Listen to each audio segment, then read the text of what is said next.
வணக்கம் நண்பர்களே, வாங்க நாம் இன்னைக்கு அரைச்சி விட்ட சாம்பார் எப்படி செய்கிறதுன்னு பார்க்கலாம்.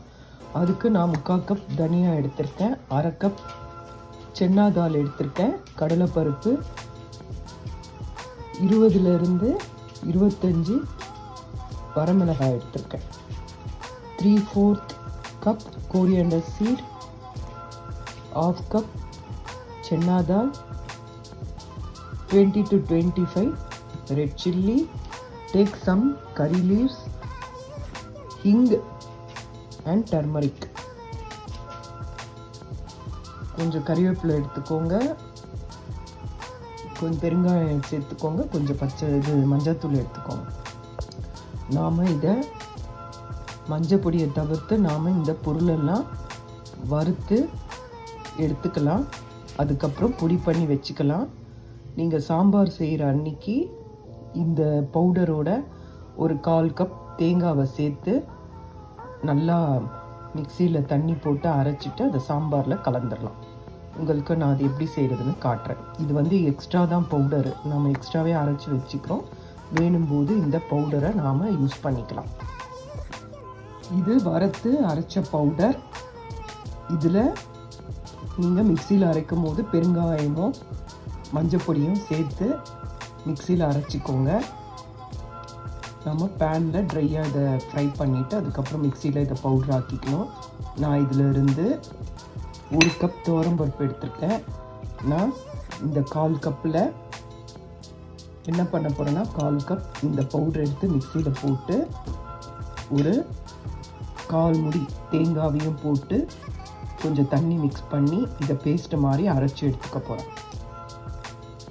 நான் 1/4 கப் பவுடர் எடுத்திருக்கேன். அது கூட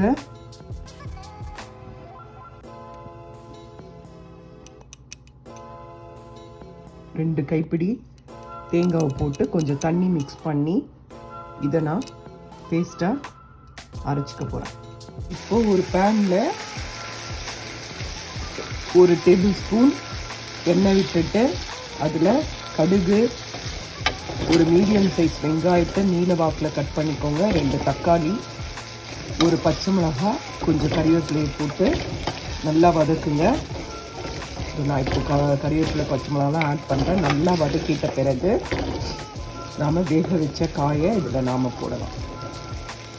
உங்களுக்கு இது நல்லா வதங்கின பிறகு காட்டுறேன். இது நல்லா வதங்கணும். அதுக்கப்புறமா நீங்கள் காய் சப்போஸ் வேக வச்சு எடுத்துக்கலன்னா இதுலேயே காயை போட்டு ஒரு டம்ளர் தண்ணி விட்டு வேக வைங்க. வேக வச்ச பிறகு அது காய் வெந்தோடனே புளி தண்ணி ஊற்றி கொதிக்க வைங்க. இப்போ பாருங்கள், நல்லா இது வெங்காயம் தக்காளி நல்லா வெங்காயம் தக்காளி பச்சை மிளகாய் கடுகு கறிவேப்பிலை எல்லாம் போட்டு நல்லா வதங்கியாச்சு.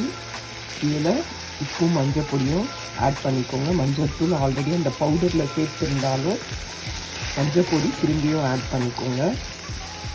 இதில் நான் வேக வச்ச காயை ஆட் பண்ணுறேன். நான் கேரட்டும் முருங்காவையும் வேக வச்சுருக்கேன். அதை நான் இதில் ஆட் பண்ணிக்கிறேன்.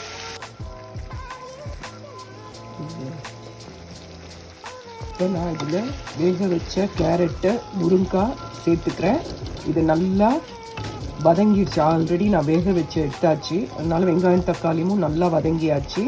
நீங்கள் சப்போஸ் காயை வேக வைக்காமல் வச்சுருந்தீங்கன்னா இந்த வெங்காயம் தக்காளி வதக்கும் போதே வேணுன்ற காயையும் போட்டு ஒரு வதக்கி அதை ஒரு வாட்டர் தண்ணி விட்டு அதை வேக வச்சிட்ட பிறகு புளி தண்ணி சேருங்க. புளி தண்ணி கொதிச்சோடனே நாம் வேக வச்ச பருப்பை இதில் மிக்ஸ் பண்ணலாம்.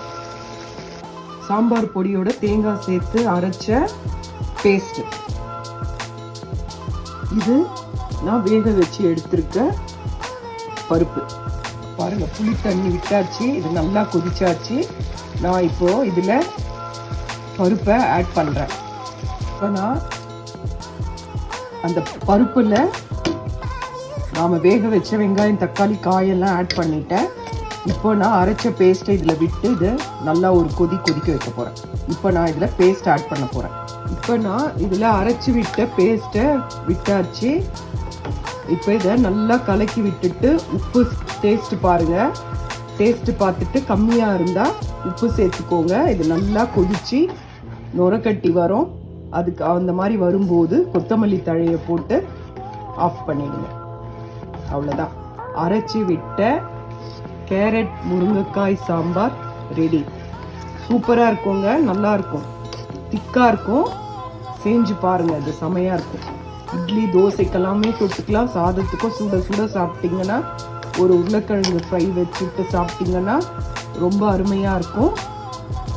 வாங்க காட்டுறேன். இப்போ பாருங்கள் எவ்வளவு நல்லா நுர கட்டி வருது பாருங்கள். இந்த ஸ்டேஜில் சாம்பாரில் கொத்தமல்லி தழை தூவி நாம் நிறுத்திடணும். அவ்வளோதான். நல்ல வாசனையாக இருக்கும். நம்ம அந்த வறுத்து அரைச்ச மசாலா, தேங்காய், உங்கள் வீடே கமகமன்னு ஸ்மெல் இருக்கும். இதை செஞ்சு பாருங்கள். அப்புறம் இன்னொன்று, உங்களுக்கு அந்த பொடியில் காரம் பத்தலைன்னா கொஞ்சம் அதை வாயில் போட்டு பாருங்கள். எக்ஸ்ட்ரா மிளகாவே வறுத்து வச்சுக்கோங்க. போட்டு அரைச்சோன்னே கொஞ்சம் எடுத்து வாயில் போட்டு பாருங்கள். காரம் சரியாக இருந்தால் விட்டுடுங்க. அப்படி காரம் உங்களுக்கு குறைவாக இருந்தால் இன்னும் கொஞ்சம் மிளகாத்தூளை போட்டு மிளகாவை போட்டு அரைச்சிக்கோங்க. சூப்பராக இருக்கும். இதை செஞ்சு பாருங்கள். உங்கள் வீடே அவ்வளோ வாசனையாக இருக்கும். இந்த சாம்பார் செஞ்சு சாப்பிட்டு பாருங்கள். எப்படி இருக்குன்னு சொல்லுங்கள். பாருங்கள் எப்படி நுர கட்டி வருது பாருங்கள். ரொம்ப நல்லா டேஸ்ட்டாக இருக்கும். இப்போ நான் இதில் கொத்தமல்லி தழையை தூவுறேன். நான் கொத்தமல்லி தழையை போட்டுட்டேன். இதை நல்லா கலக்கி விடுறேன். அவ்வளோதாங்க, சாம்பார் ரெடி. இதை செஞ்சு பாருங்கள். செஞ்சு பார்த்துட்டு உங்களுக்கு இந்த வீடியோ பிடிச்சிருந்தா லைக் பண்ணுங்கள், ஷேர் பண்ணுங்கள், சப்ஸ்கிரைப் பண்ணுங்கள். இது ரொம்ப நல்லா இருக்கும். ட்ரை பண்ணி பாருங்கள். சும்மா அப்படியே பார்த்துட்டு விட்டுறாதீங்க. இது அருமையாக இருக்கும்.